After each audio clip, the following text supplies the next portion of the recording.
and say welcome again to tonight's webinar. I'm just going to introduce Cynthia for those of you who don't know her or haven't met her. She's the co-founder of the Awaken Life Project with her husband Peter, which is based here in Portugal.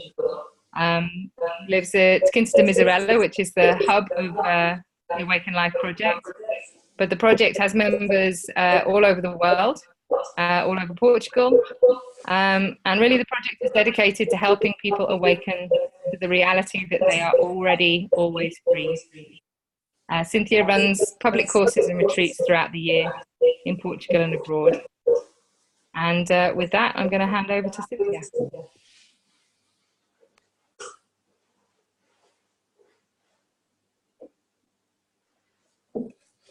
Good evening, everyone. It's nice to see so many people I've seen before, but also a lot of new people. So before I get started in speaking about commitment, why don't we just meditate for a few minutes? So if everybody could sit up very tall and put your feet on the floor, close your eyes, and just take a very, very deep breath in, allowing the air to go all the way down into the belly. And as you exhale, release any tension you might feel in the body. Bring yourself to the present moment.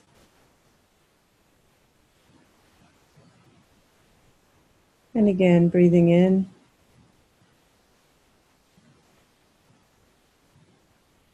And exhale, releasing the tension.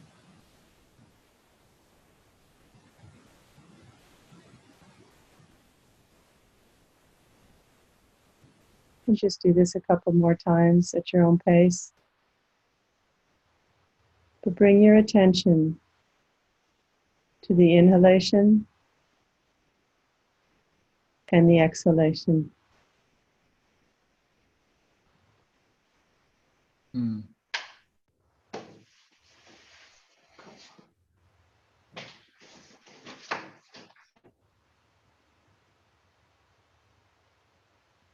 And then when you're ready, just breathe naturally.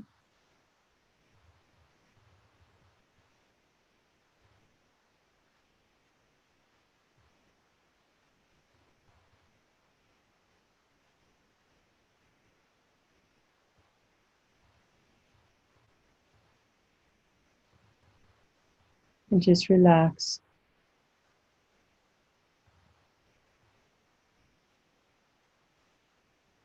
If the mind is busy, it doesn't matter. If you find yourself agitated, just very gently bring your attention back to the body breathing.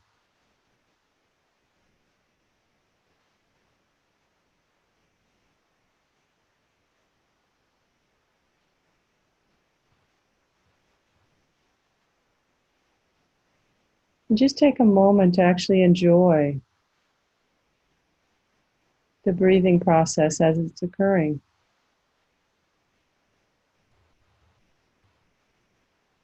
We're usually so busy, running here, running there, thinking, and thinking, that we don't ever take the time to appreciate that the body is being breathed.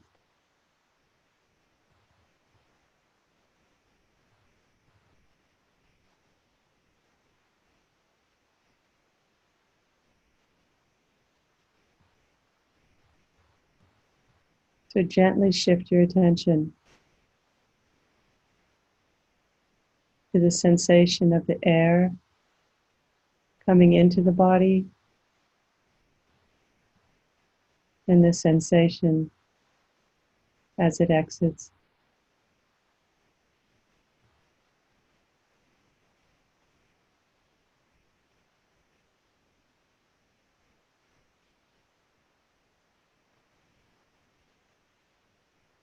And allow yourself to be curious about this breathing process.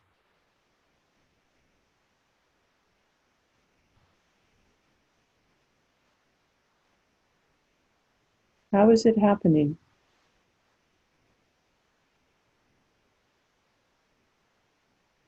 Am I actually doing anything? Or is breathing just occurring?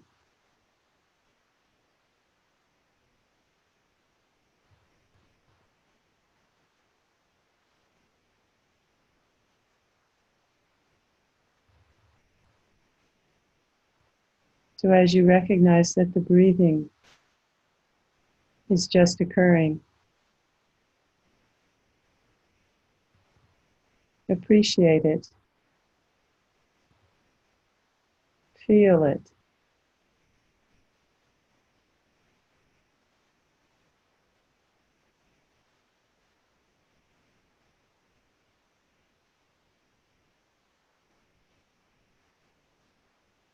And you might be distracted, putting your attention on thought, but that's okay. Just make the effort to shift your attention back to the body breathing.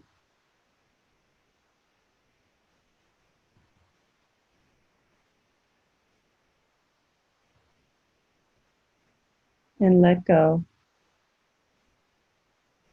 Enjoy and appreciate.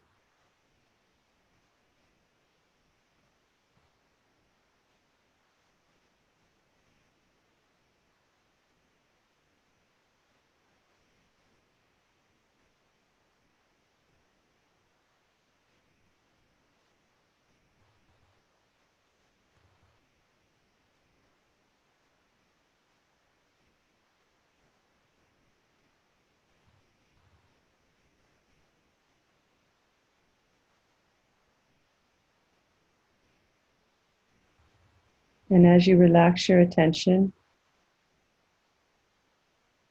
on the body breathing, notice that you are aware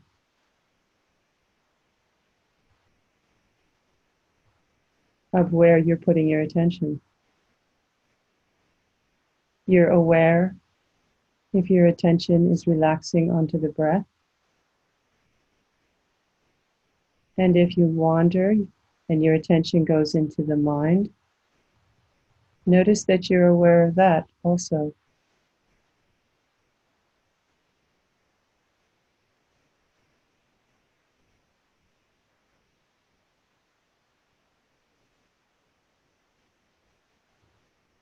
You may feel sensations in the body.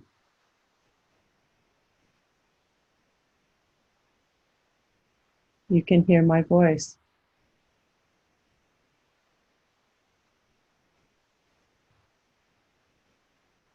And relax into the fact that you are aware of my voice, the body breathing, and where your attention is.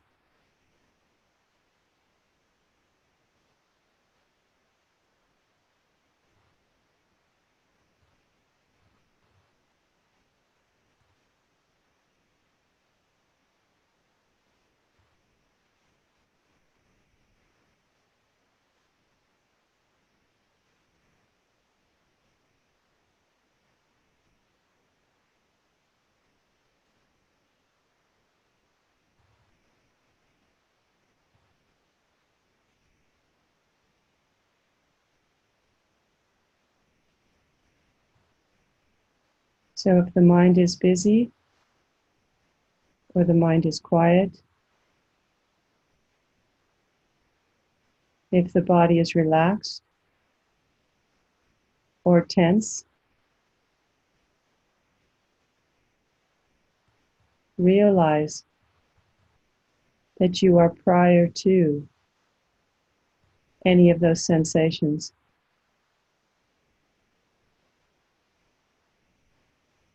And you can recognize that by simply being aware that you are aware of all those sensations that are arising right now.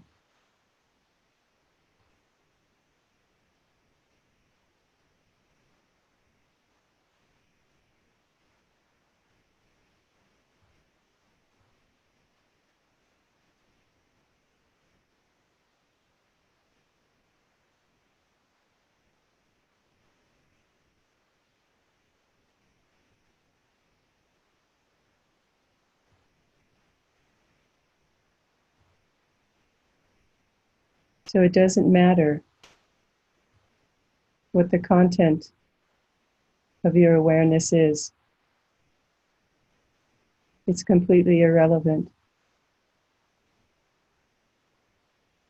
What's important is that you recognize that you are aware of the busy mind. You are aware of the quiet mind. You are aware of the stillness or the contraction or the tension. It doesn't really matter what your experience is right now. The goal is not to have a quiet mind.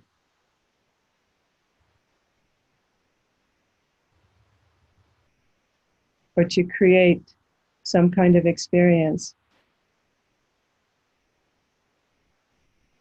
The most important thing is to rest as awareness itself, as yourself. So all the craziness can be going on, but you can just relax and let this whole show play in front of you.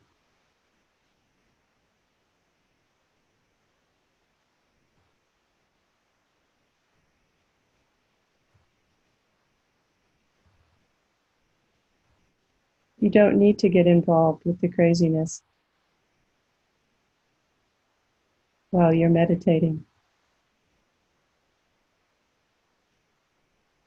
Meditation is the moment where you don't have to do anything. You don't need to respond to anything. It's a beautiful gift to stop engaging.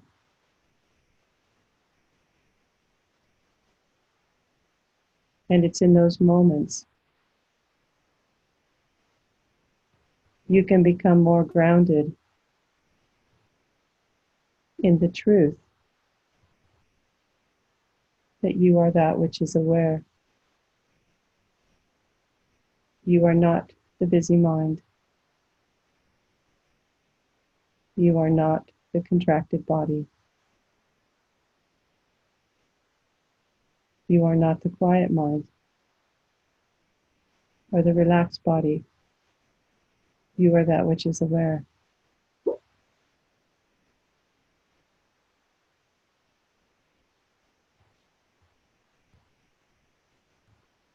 You are that which is prior to, before everything that's arising within your awareness.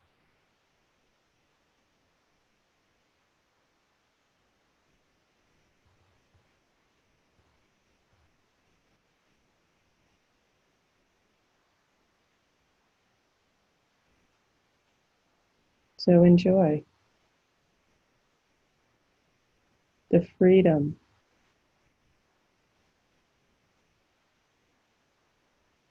that you always already are.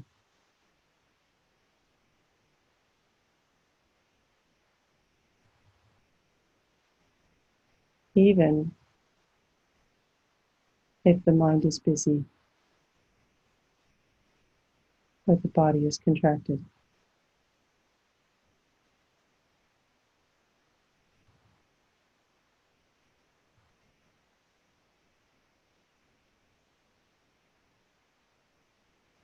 It's a very, very soft realization.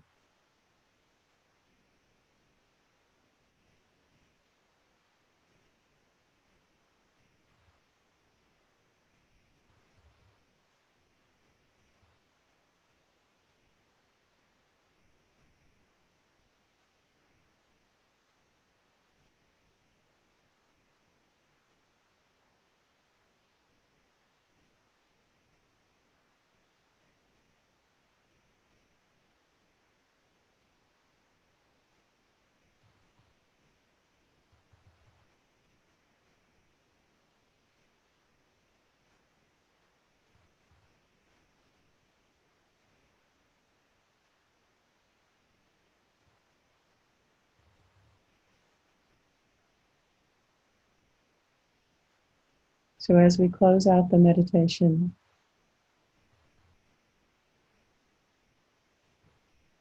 realize that when you open your eyes, that you are still that which is aware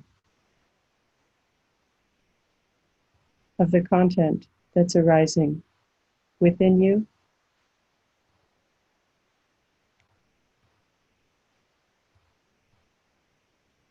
It is never not the case.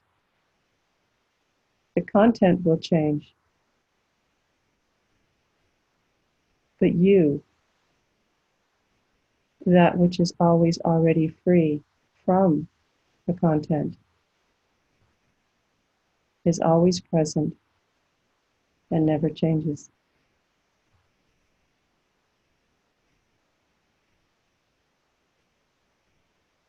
And for that, we can be eternally grateful.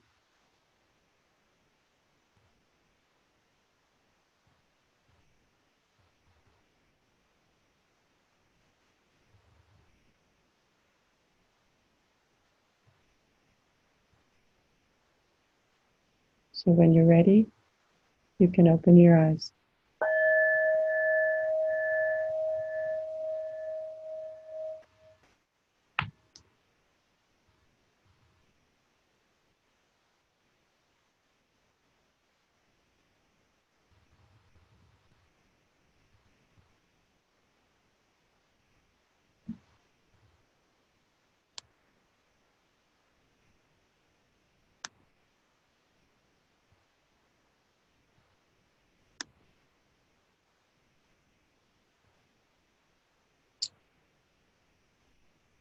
Okay. It's very nice to see so many of you tonight. It's very nice to see some new faces. It's always nice to see the old faces, but the new faces are also very nice. So people must have been kind of interested in the topic of the webinar tonight. Why am I afraid of commitment? I can't remember if the topic was why am I afraid of commitment or why are you afraid of commitment? Doesn't really matter though. It all comes down to the same thing. So I want to say a little bit about commitment and then we're going to open it up for questions because I think it's important that everyone starts to get real with this question for themselves. Because it's something that in our society today, I think everybody knows most people are afraid of commitment. But so often, we're okay with it. We struggle with it, but in the end, we're just kind of okay with it. So the most important thing is when we look at this fear of commitment, that we understand who is the I that's actually afraid. So we're going to put all this in a spiritual context because it's really the only context that makes any sense from my point of view. So the spiritual context is basically that prior to anything, just like in the meditation, You are always already free. And then thought arises. And somewhere we decide to personalize this thought. And out of habit, we create the illusion of a separate self in the moment that we personalize thought or feeling. But usually it's thought. So a thought arises and we personalize it. We make a thought mean something about me. It creates a story called me. It creates a problem called me that I have to get over so I can be me. But we're in a loop of the illusion of the separate self. And that loop that we think is me is not me. We are that which is aware. Now, the only way that the illusion of the separate self can maintain itself is for you to continue to personalize thought and feeling as it's arising in your experience. So we're all conditioned human beings. We're all conditioned to believe something about ourselves. We have ideas of how we should look, how we should think, how we should act. We have ideas of how everybody else should look, how everybody else should think, and how everybody else should act. So we're living in a bubble of our own creation, really.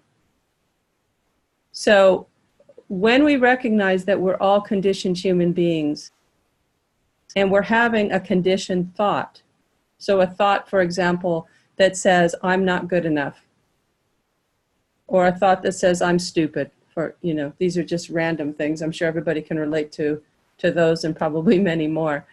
But that thought arises in our awareness. It means absolutely nothing. It's just a thought. But if we personalize that thought and we create a story around it called me, then all of a sudden we are living in this illusion that we are that story. So in time and space, which is everything in this relative world, we are living under the illusion that we're isolated, separate, and alone. That's what our definition of ego actually is. So we all have our particular stories that we've created through our personalization of thought, but fundamentally, we believe that we're alone and we're isolated, which is contrary to the truth that we are actually all one consciousness and we are not alone. We cannot be separate, no matter how separate we actually feel. So the problem with the situation with everybody believing that they're a separate I, an ego I, that has all sorts of ideas to protect and to prove, all sorts of self-images to protect and to prove. And we're constantly protecting and proving ourselves to each other and to ourselves. The problem with that is that there's a lack of trust in the society that we live in now. So it's very, very difficult to trust someone who thinks they're isolated and alone and they have something to prove and something to always protect. Because usually if we have something to prove and something to protect, we're also constantly trying to manipulate our experience or manipulate other people to think that we are not the self-image that we actually believe ourselves to be. So if we're living in a state of constant proving and protecting between each other, in a constant state of trying to manipulate our experience, you see there's nothing trustworthy there. So if you look at commitment, usually what we're trying to do is we're desperate because we want to commit to someone or to something. But our ongoing experience really is one of mistrust. So then there's fear. How can I commit to something when everything seems to be untrustworthy? And if we're really getting real about it, not only is everything untrustworthy, if you point the finger at yourself and you look at the choices that you're making and the identification with the separate I that you have, you also might find that you're untrustworthy. So then if you think about that, it would make sense that you would be afraid to commit to anything, right? So we're just going to dissect the fear here. But all of that story that I just told you is basically from the belief that you are a separate self, that you're isolated, separate, and alone from everybody. Okay, so that whole story is built on an illusion, and you have to find this out for yourself. But if you've had any recognition at any time, whether it be in meditation or in nature, where all of a sudden the doors of perception open and all of your problems you think you have and everything that you're upset about, all of a sudden just disappears and you become one with everything around you. And that can happen in different ways. You might have different experiences of that one. But if you've had that experience, whether it's been a big mind-blowing experience or just a small intuition, you see there's something in you that actually knows the truth, that you are not the self, the separate self that's isolated and alone. You are not that which you believe yourself to be. So when we look at commitment, you see what we're actually not afraid to commit to. This is where it gets kind of interesting. We're very committed to maintaining the separate self. We're not really that afraid to commit to that. What we're afraid of is to commit to letting go of the separate self. That's where we start freaking out. Because if you think about it, what would it be like for you to fully give yourself in a relationship? Most people don't do that.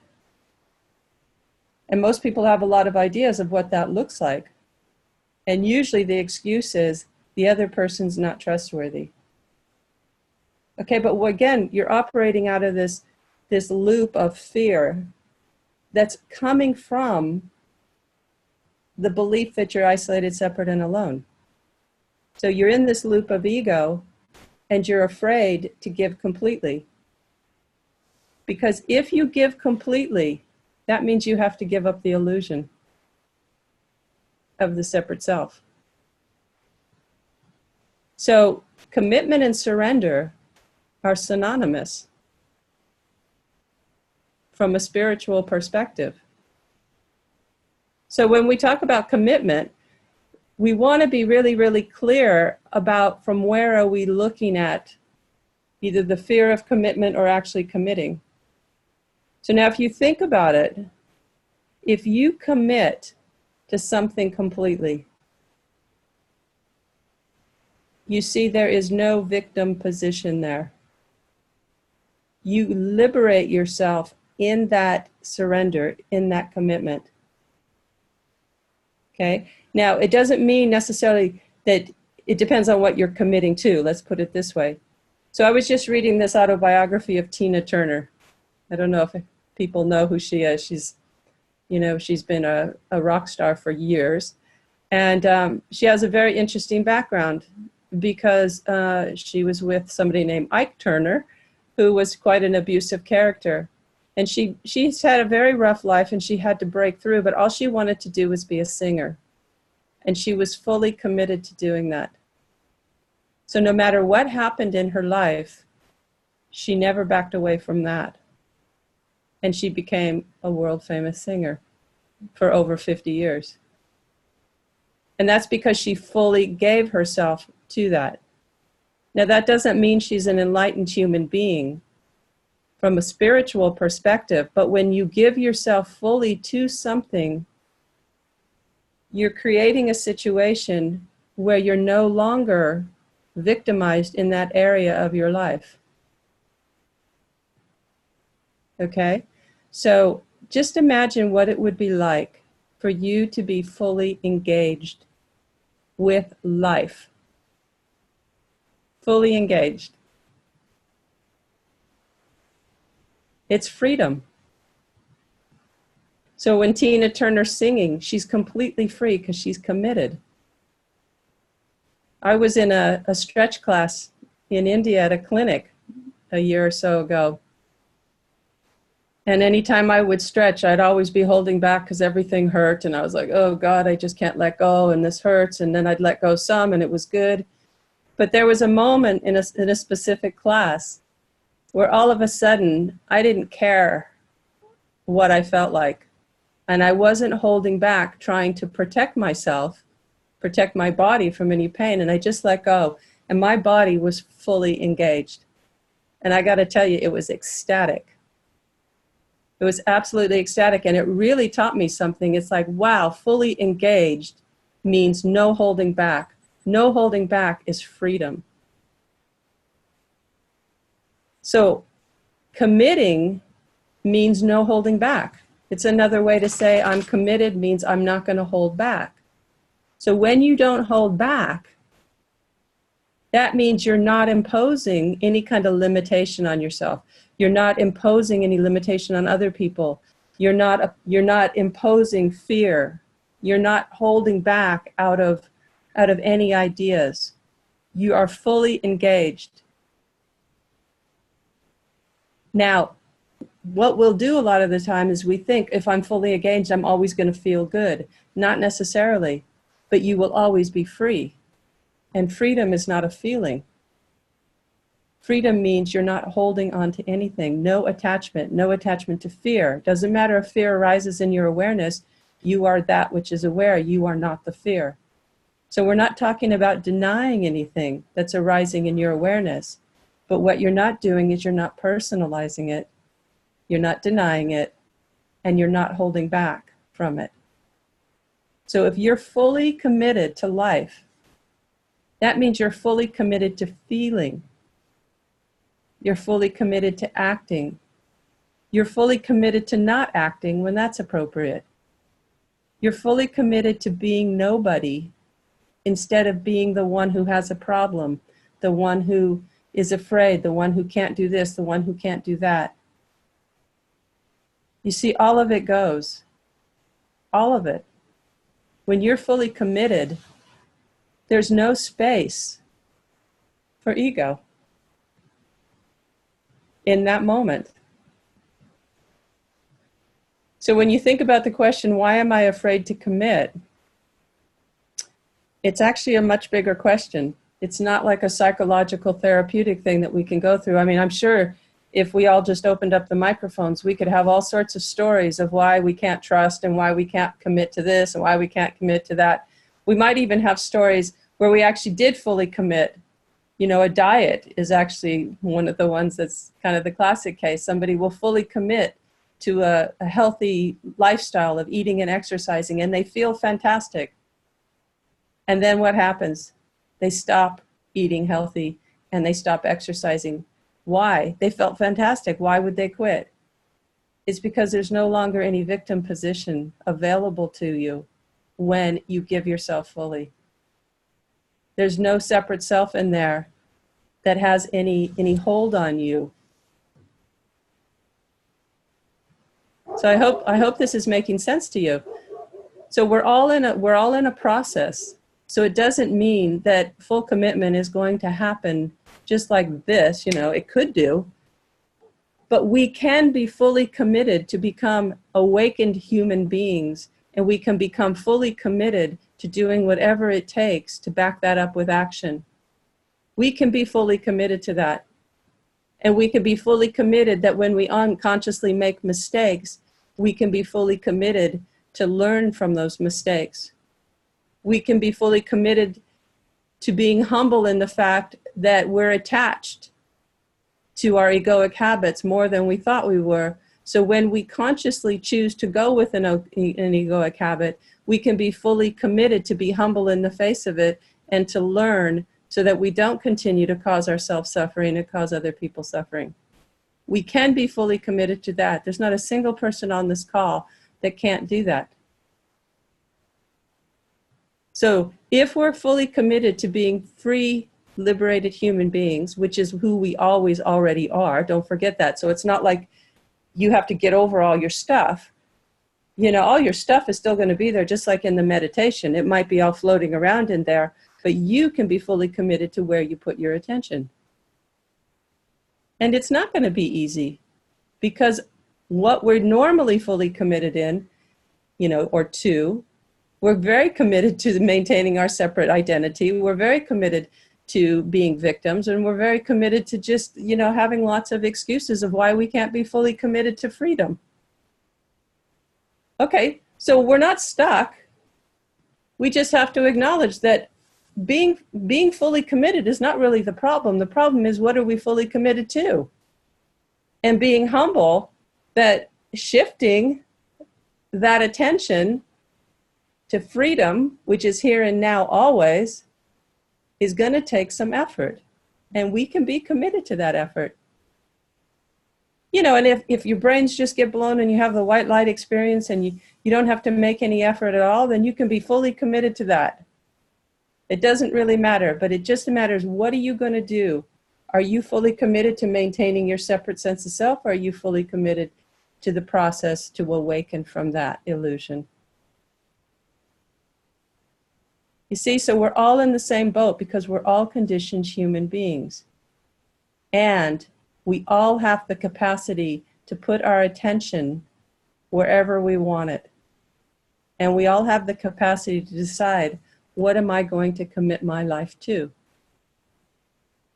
And then we all have the courage to be able to face whatever we need to face in order to make that real, and not just make it some kind of declaration that makes us feel good. So the reason why you're afraid is because that's part of the awakening process. But that doesn't mean, just because you're afraid of commitment, it doesn't mean that that's the end of the story. And it doesn't mean that you have a problem. It just means that you have to see all of this in a context of prior freedom, and a context where you're not a victim. And the truth is that you are always already free.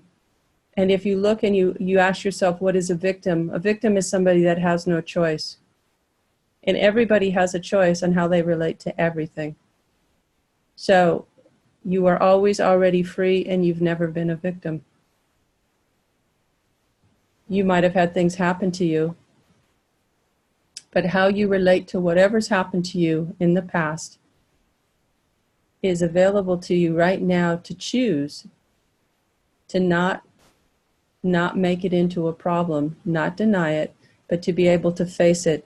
And that's part of the commitment to being a free human being. That's part of what it means. But I tell you, when you're resting in that which is aware, and I hope you all got a taste of it in the meditation, you see, you can always recognize that I am that which is aware, and what used to pull your attention will change. And you won't be so interested in your own drama. You won't be so interested in solving all your problems. You'll be interested in being free, and you'll do what you have to do in order to transcend all of the habits that you have. But see, you won't be victimized by the process itself, because in every moment you choose freedom, and every moment you choose to commit to that freedom, you're free. It's as simple as that. Now, you may choose to do something else in the next moment, and you may suffer, but it's always your choice. But even if you choose in the next moment to suffer, you see, you always have the next moment to choose something different. So nobody's stuck. Nobody's a victim. So the good news is freedom is in your own hands. It's already your natural state. So, the question, are you going to be afraid of that? And I tell you, your ego is freaked out about that idea. It's not interested in you seeing through the illusion of the separate self. But once you know it's not true, you see, then you can be committed to living your deepest understanding and continuing to learn on all the ways that you might be attached. But again, every time you choose to back that commitment up with action, you see you're free in that moment. You recognize the inherent liberation of your own existence. And that's true for all of us. So this isn't, you know, this isn't just some kind of feel-good type of thing. Commitment is really something that's synonymous with surrender. And what are we surrendering? We're surrendering the illusion of the separate I. And we're giving all of our attention to that which is prior to that illusion.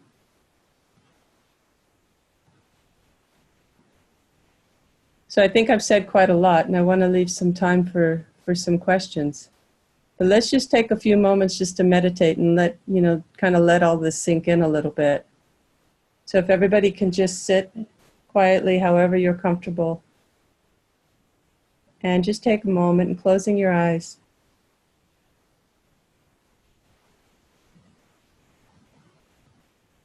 And just let everything cook.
And when you're ready, you can just open your eyes.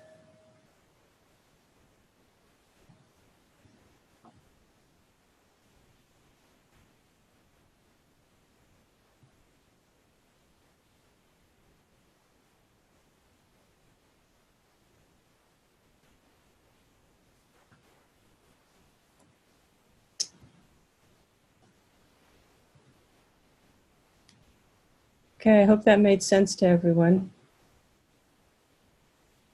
It's kind of a different way to look at the fear of commitment.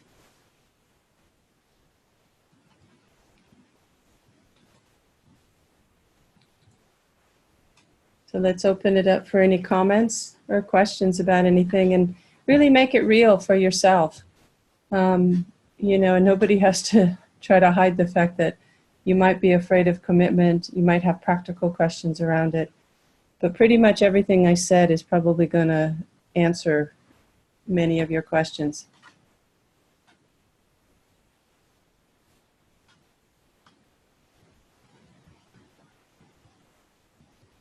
Can you see the screens, Laura? Mm-hmm.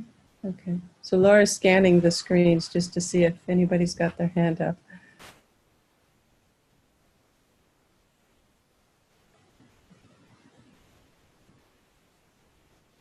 Is that Albert?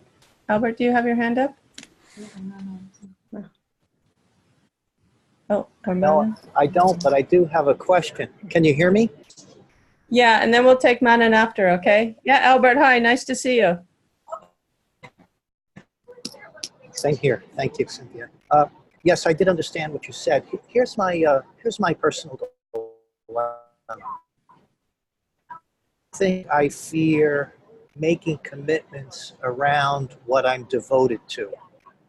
My fear is that I make a commitment based on half-heartedness, not fully there. Mhm. And then I have to, at the time it comes to implementing, I don't want to do it. So I think personally I have to get in touch with what it is I'm really devoted to. Mm-hmm. Understand that when I make these half-hearted commitments, that I'm really trying to please somebody other than myself. Does that make sense to you? Well, I think it's true. You need to really decide what you're committed to. Because if you're actually committed to liberating yourself from any kind of self-image that you might have in pleasing other people, if you're interested in liberating yourself from that, you see, you won't make half-hearted commitments for the wrong reasons. So really the half-hearted commitment really says that you actually you're more committed to maintaining a certain persona than you are in actually following through with the commitment. And it also says, if this is a habit, it also creates an idea in yourself that it's okay to make half-hearted commitments. There's somewhere that you're okay with it. Yeah, that's what I got from your discussion. So I saw that clearly. That's what was coming up for me, that I was okay with to satisfy that separate sense of self. Right. So you're breaking up just a little bit, Albert, but I think I got what you're saying. Yeah. See, it always comes back to do you want to be a liberated human being, and then are you going to back that up with action? Because these are kind of the type of things where the rubber hits the road. Because everybody can say they're interested in being a free human being.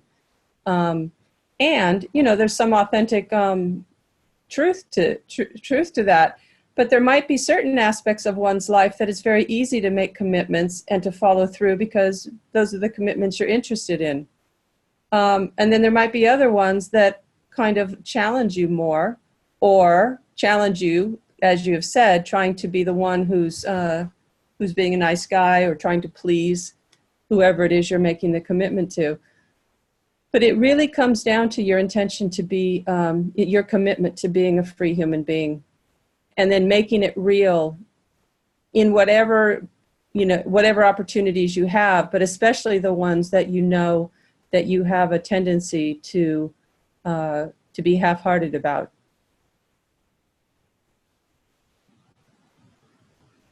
Right.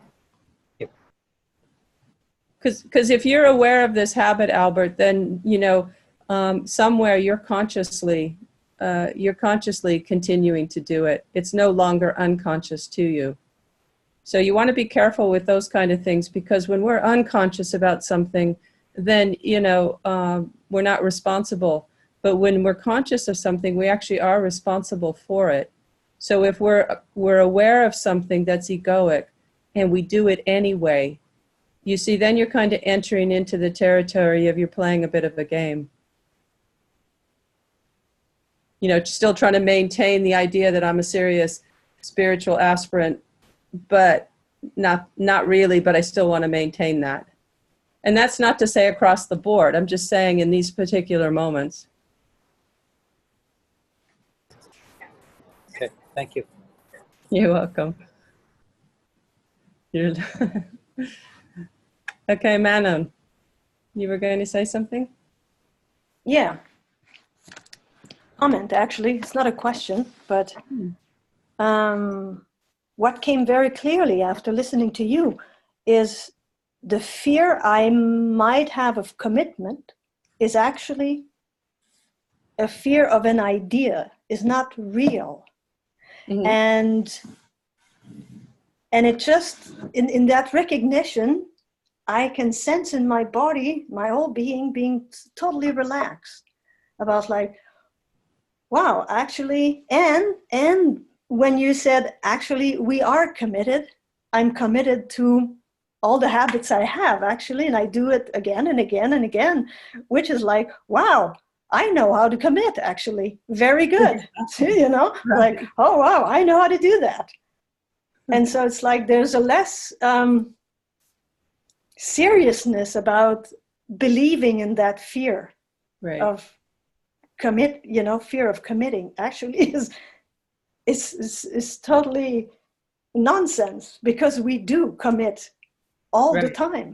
Right. So it's kind of the same with discipline. A lot of people will say, I'm not disciplined, but they're very disciplined in doing things that aren't good for them.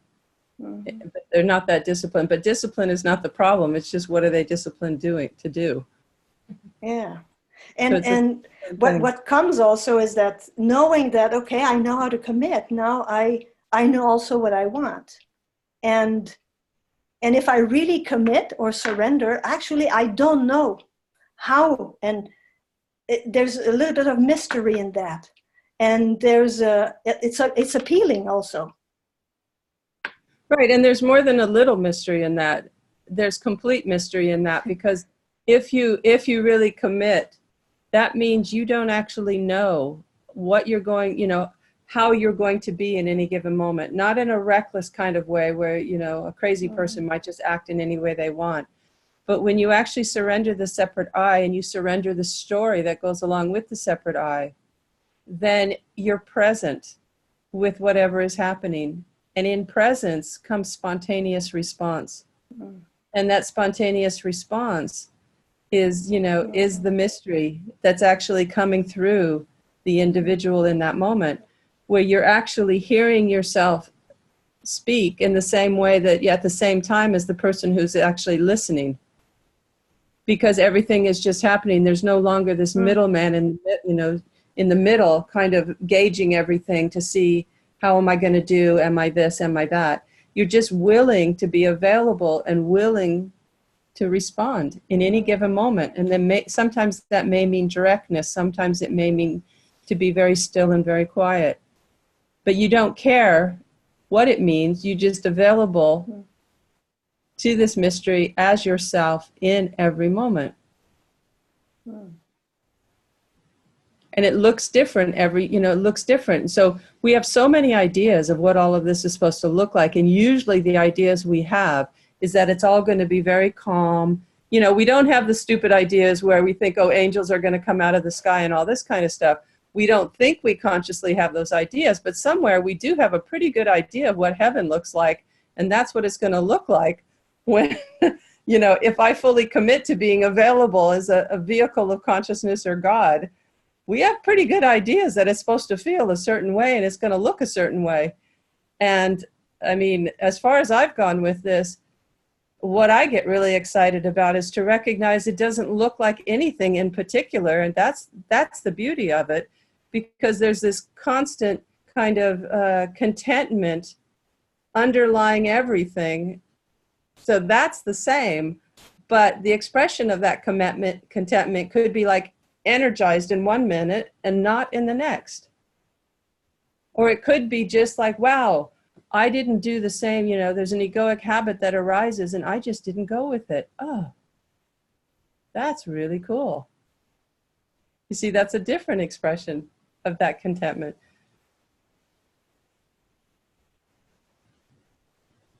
So you're exactly right. When you commit, commitment is not something we do necessarily. It is and it isn't. That's why I was tying it with surrender. So when you give yourself in those moments, if everybody, who's on the webinar, if you just think of those moments where you just give up your contraction or trying to figure something out, it's like those moments where you're completely confused and you've wrapped yourself up in knots in 16 different ways and you just finally give up. And then out of left field, something comes to you. You see, it's in those moments that you didn't do anything other than just give up your contraction. But when you commit to being a free human being, see, the willingness to give up the contraction is the commitment. And it's the surrender.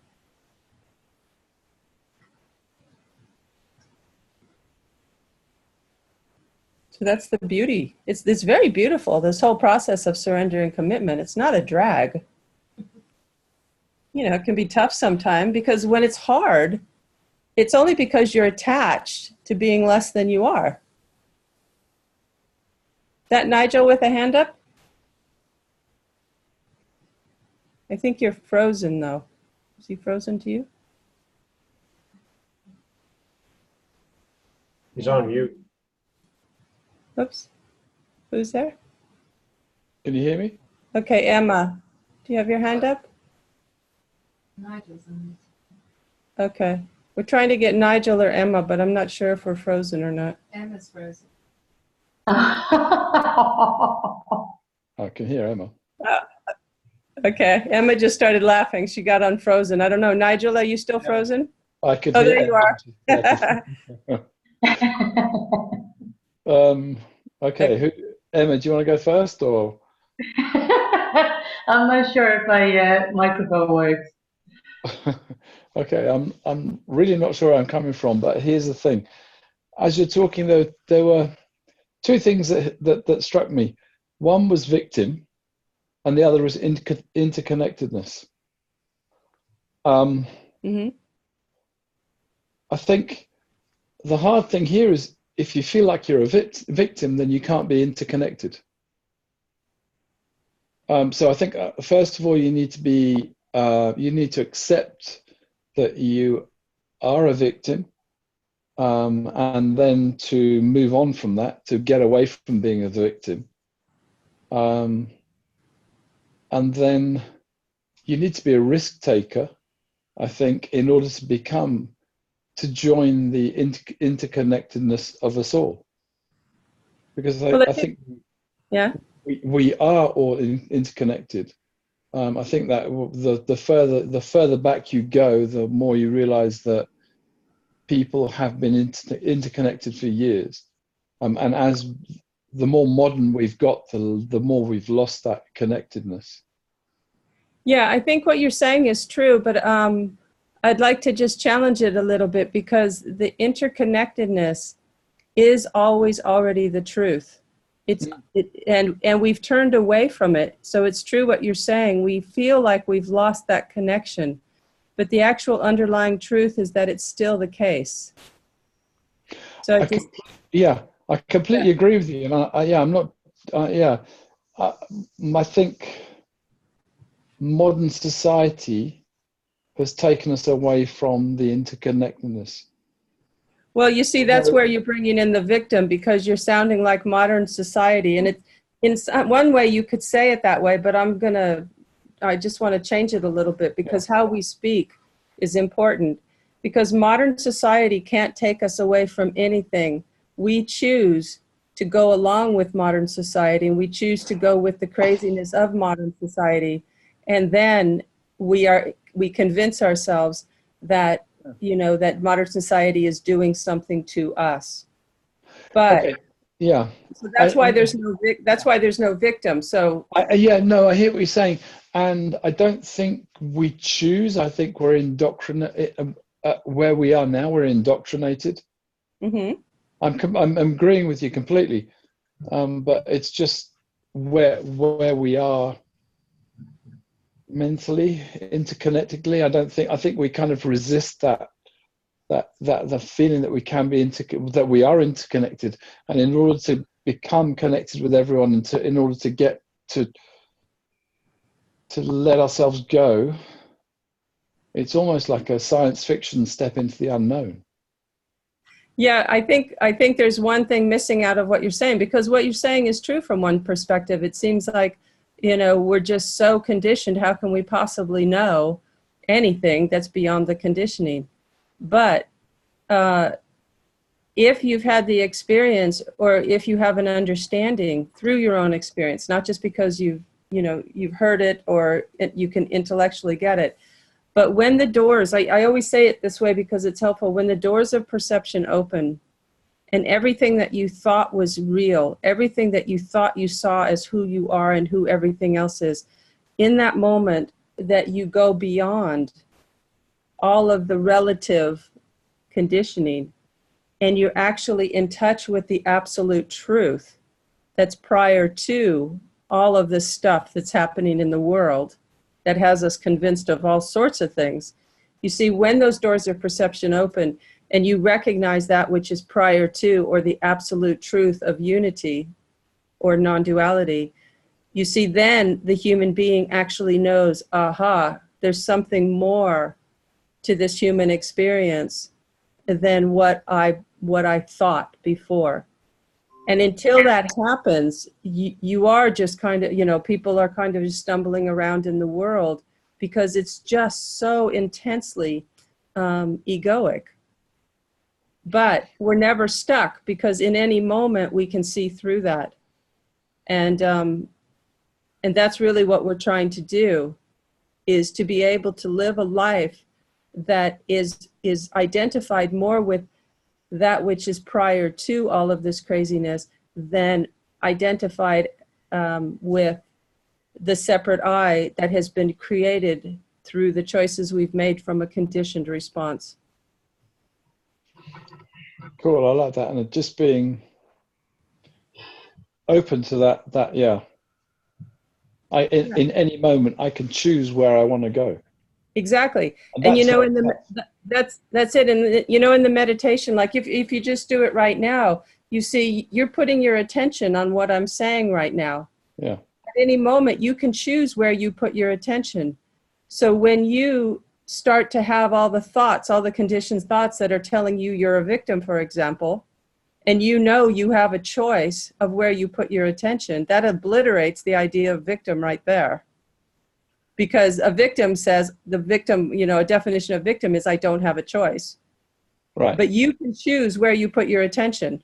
For sure. In any given moment. And so all of us have to practice not, you know, hypnotically just letting our attention go to all of the ideas and beliefs that we have that support the illusion of the separate self.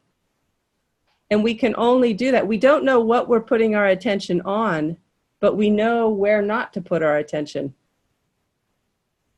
Yeah, I guess, yeah, you're right. And the key is, there are some times where you can choose where you want your attention to be. And there are other times where attention just goes to other places. And you have to be in control of where your attention needs to be.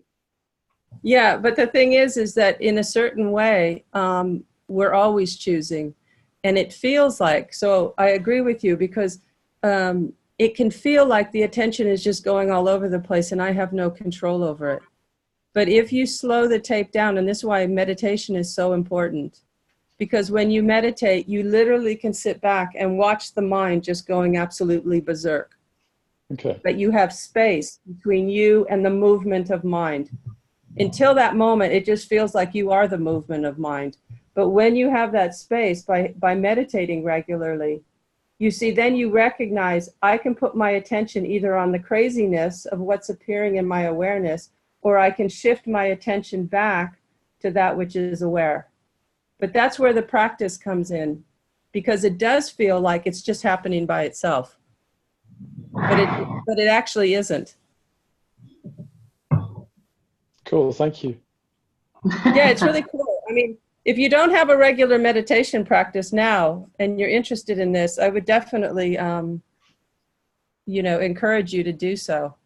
Because it'll really help you to have more space. And this is true for everybody, more space between, you know, you and the content of the mind. Right. Thank you. Yeah, thank you for the conversation. It's good. Okay, Emma, did you still want to say something? Yes, it's working. Going back to the previous conversation about this committing to and away from the ego, as you say it, or the separate self. I find it quite difficult to understand when I'm still moving from my ego perspective, or when I'm moving from my committed, like the prior. I'm lost in terms, but the before the ego. So when you say that, yeah, it's hard for me to distinguish if I'm then actually, because if I understood correctly, the ego wants things, and if you go beyond wanting things, then how do you ever move anywhere anymore? Because if for to move, you need a will or some sense of direction. You make a choice, you want to go there, but who decides that you're going there? Is this my prior self, or is this my ego again wanting something? And for me, this is very difficult to find some kind of check point with myself, like, where am I moving from? So I'm very aware of my thoughts and all the judgments and things, but I still cannot really decide, like, do I know now, or am I still going from ego thing? If that makes sense. Yeah, that makes sense. But you are well. One way you can tell is, there's two ways you can tell, actually, probably more than two, but we'll just go with two. One is if you're getting something for yourself, if your motivation for your action is so that you can get something for yourself. And what I mean by that is you can get, like, let's say that you're giving somebody a gift. You're going to make somebody dinner because you know you're going to make them dinner. And your motivation to make the dinner is just to give and to make a beautiful dinner. And then the person comes home and they don't thank you for the dinner right away. And you get a little bit aggravated because you spent time making this beautiful dinner. So there is some attachment. There might be some attachment to being the one who made the beautiful dinner and being the one who wants to get some kind of affirmation coming back to tell you that you're okay. So that would be egoic, because you're not giving for the sake of giving. You're giving for the sake of getting. So that's one way you can tell, what am I getting out of this? Sometimes if you're doing something, I don't know if you've ever had the situation where you hold yourself to a certain standard that's difficult for you to do it, and you do it, right? You really do it. And then there's something in you that kind of shakes because, oh my God, I've held myself to something. And there's this feeling of wanting to collapse and be dramatic, or to feel sorry for yourself, or to make sure everybody knows you did something amazing. You see? So you held yourself to something. That's not egoic, but you have to be able to bear the intensity of the ego screaming when it's not getting fed. And if you collapse in that moment so that you get some kind of affirmation, you see, again, it's egoic. Yeah. So it's really moment by moment. And I tell you, you've got to learn, more about the habit of ego and how it works. Because once you start to learn about it, you recognize that it's the same in everybody. And it's always about holding oneself separate or being limited. It's a contraction. So a very simple way to look at ego is, it's usually the big no. No, I will not give. No, I have my position and I'm right. No, I will not listen. That's pretty much ego. The willingness to listen, the willingness to be available. So it's a position of open like this, opposed to like that. You can kind of start to recognize that in your experience too. So look at your motivation of why you're doing something. And if you're trying to look good, it's ego. If you're doing it because you want to do a good job, for the sake of doing a good job, but not for the sake of being the one who's doing a good job. That kind of thing. Yeah. You know, I did a webinar last month on what is ego. You might want to watch it. It's on the website.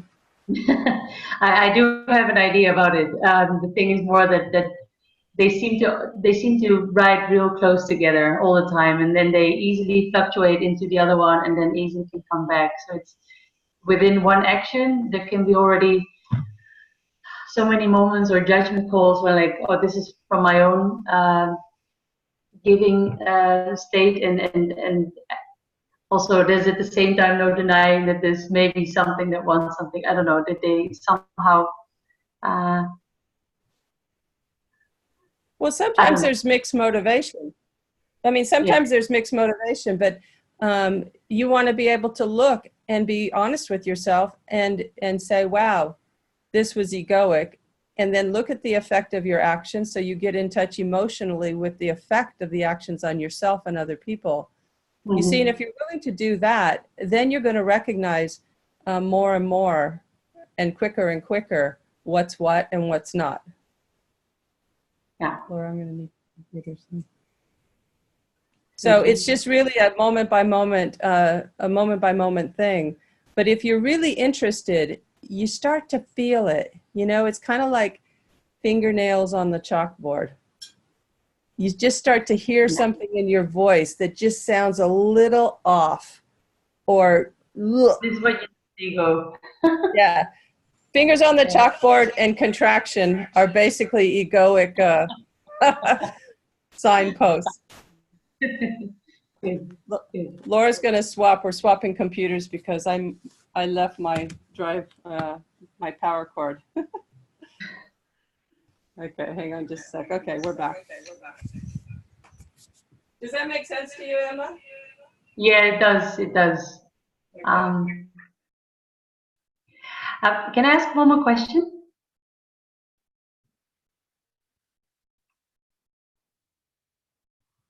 Yes. Sorry, I was muted. No worries. It happens. The other thing I notice is that I within this figuring out what it is that I'm moving from, I tend to, out of safety for everyone's sake and also for my sake, to just withdraw a little bit, just to self-connect and stuff, and because then at least I don't move from the wrong. Here we go again, the wrong. That's okay. Good or wrong. Yeah. I don't know if that's sensible, but I feel somehow that I should get it figured out myself first before I enter and am in contact with the people around me, just to make my motives pure. And well, I mean, a lot of times, there's nothing wrong with, you know, taking care. You know, if you know what your egoic habits are, and you just need to take a breath to make sure, you know, to do the best you can. But it can also be a big excuse to not engage with other people and to take the risk to find out. Because as long as you keep everything in the realm of your own mind, trying to make sure you're doing it all right, you know, that's a very safe place for the ego to hide, because you're the one who's in control the whole time. See, and the surrender I'm talking about isn't really that. But in that surrender, there's authentic care and there's humility. So you can go, okay, I'm feeling very contracted right now, so maybe it's not a good time for me to say something to someone because I don't trust how I'm going to say it. That's okay. But also, you need to get to the point where you can transcend that in that moment and recognize, okay, I know I have a habit and I know that I can go with it, but I recognize that habit, so I'm going to take a risk and just lean in. And the best way that you can do it, a little trick just to help you out, is take your attention off your internal experience, all of this stuff that's going on, and just put your attention on the person you're with. Okay? You cannot keep your attention on your own, like, narcissistic relationship to your thoughts and feelings, or your own authentic wanting to do it right. You can't keep your attention inwardly and put your attention on the person at the same time. But if you put your attention on the person, the chances are you won't act egoically. Yeah. So that's another good thing. And if you don't want to put your attention on the person, then you're hiding out.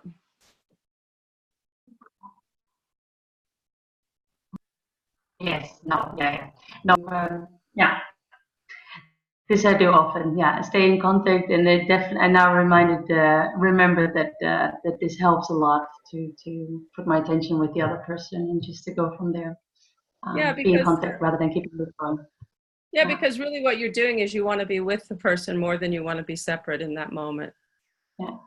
So these are all kind of like little helpful things that one can do. And I think the thing that's interesting is, like, in this moment, this is true for everyone, when you feel yourself separating and you make the effort to just put your attention on the other person. You see, if you have any resistance to doing that, then you can actually see ego active in that moment in you. Yeah. You see, because if you don't want to be with them, then what you want to be is you want to be separate, you want to be right, you want to be whatever you want to be. But very much.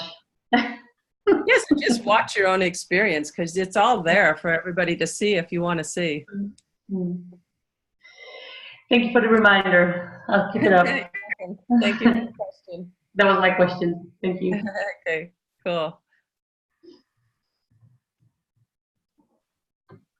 Okay, we got about 5 more minutes if anybody has something. This is a really big thing, you guys, because it's this fear of commitment that actually continues to just perpetuate a world of mistrust and separation. Because, you know, this is another way to look at it. If you've had in your life moments where you've surrendered, and either to another person or to a situation or to God in a moment of despair, in those moments, was it positive or was it negative? And it can only be positive when you let go of the separate self. You know, a lot of the time on retreats that I've been doing for the last couple years, I have people make offerings. And so everybody brings something from home, and every day they go out on their own into nature and they do whatever they want. They can offer whatever they want, but they have to do it authentically. And it's a very magical thing that happens to people when they do this, because they sit down and they think they have an idea of what they're going to offer from all the ideas that they have of what they should offer, because that'll look spiritual, that'll look socially correct or whatever. And they sit down and the authenticity takes over, and then they do something completely different. And in that moment, they authentically offer whatever it is they're offering. And in that moment, that's the moment of surrender, because they're not holding anything back. And they're not offering ideas, they're offering themselves. They're offering the illusion of the separate I in very, very simple ways. And it's a very powerful thing to have that, to be able to do that every day. You know, of course, in a retreat setting, but it's also something that people can do on their own. If you want to, you know, make a little altar in your house, and you can offer to whoever you want. But really what we're doing in the end, whether you're offering something to God, to another person, to, you know, a teacher that you have or whatever, in the end, if it's real and authentic, it's offering the separate self. And it's the willingness to bow down and be with the truth of unity as yourself. So it's a very powerful thing to do. And it's, you know, it's part of a commitment. You know, if you think about committing to give everything, that's one way you can do it. It's a practice. It takes away all of our Western ideas of, I'm going to do it all on my own. I'm not going to offer anything because I can take care of everything myself. And it's irresponsible if I offer my pain to a tree or whatever.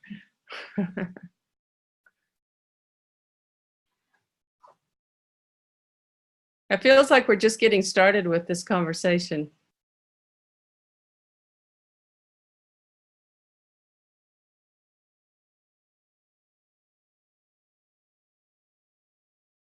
Does anybody have any last minute comments? Oh, Margarita.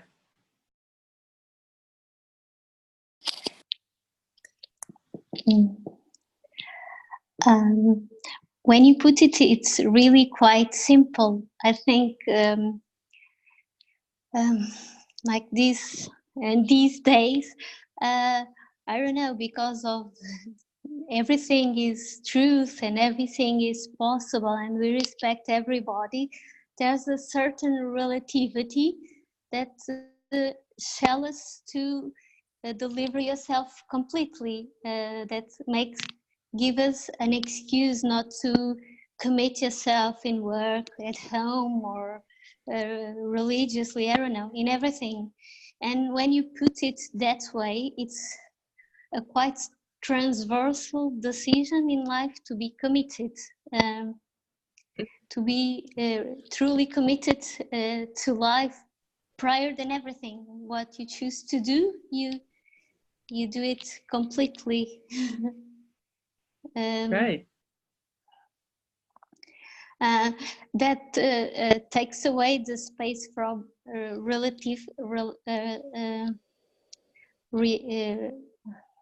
I don't know, not relative, what's the word?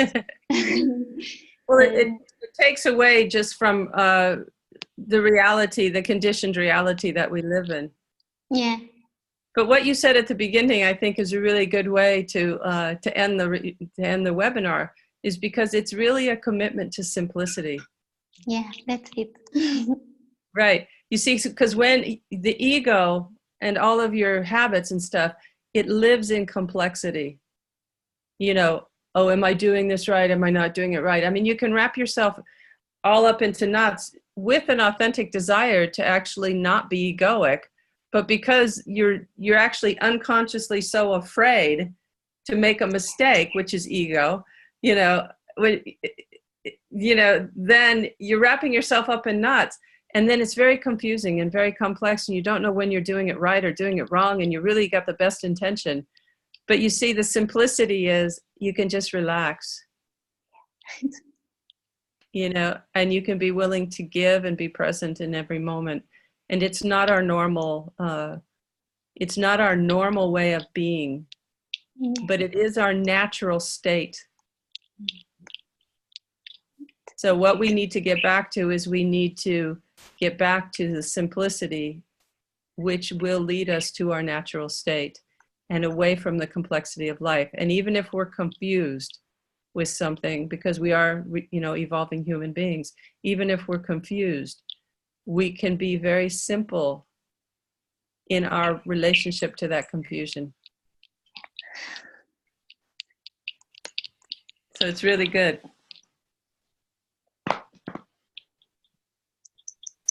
Simplicity is it.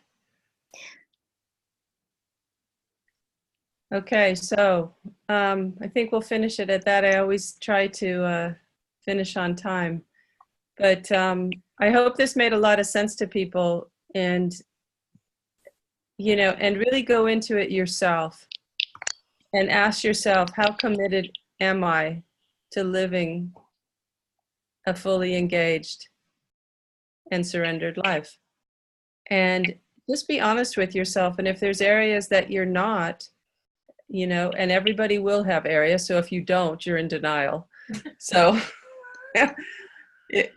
just look at the areas where you're willing to just kind of play around and look at your area and just go, am I satisfied with that? Am I satisfied with being committed this area, but not committed this area, which means you're divided. And am I satisfied with that?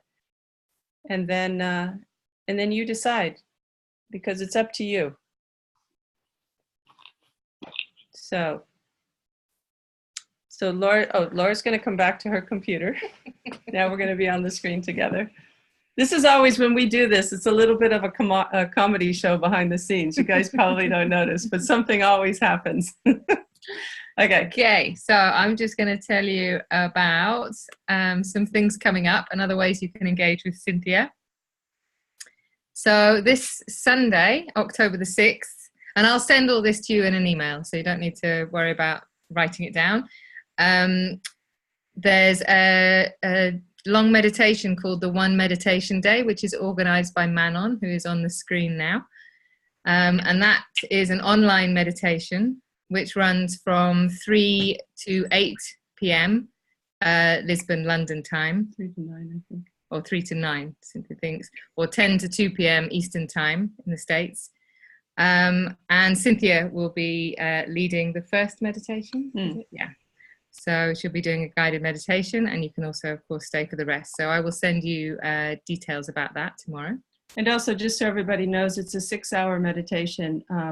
but you know, they ask you to stay for one session. But if you want to stay for 2 sessions, you can stay for the whole day. You can go in and you can go out, but only during the session. So if you want to just join for 1 hour, you could. Okay. And then the next time Cynthia's leading a retreat is the New Year retreat in Portugal from the 27th of December to the 3rd of January. And I really recommend it. I did this last year and it was amazing, really. A few people on the screen actually did it last year. And some on the screen are doing it this year. Oh, yeah, right. So yeah, that's, I'll send you details and links tomorrow, but that was, pure bliss and a really good way to deepen or start a meditation practice. And then just the last thing is our next webinar. It won't be on the Tuesday. It will be, won't be on the Wednesday. It will be on the Tuesday. It's November the 5th. And I'll send you all the details and the registration links also in this email that I'm going to send to you with the recordings. So it'll be a full email in the next couple of days. Yes. And Cynthia runs these by donation. So I will send you details of how to donate should you wish to do so. All right. Okay. Very good to see everyone. So this is the fun part also at the end of the webinars, that everybody opens up their microphones and we can just all say goodbye to each other and hello. Bye. Bye. Bye. Bye, everyone. Bye, everyone. Bye. Bye. Thank you. Bye.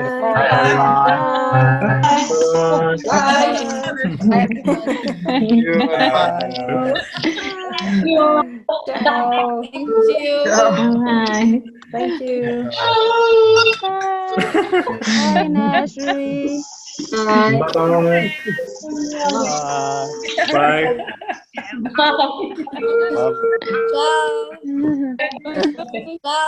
Bye-bye. Bye-bye. Bye.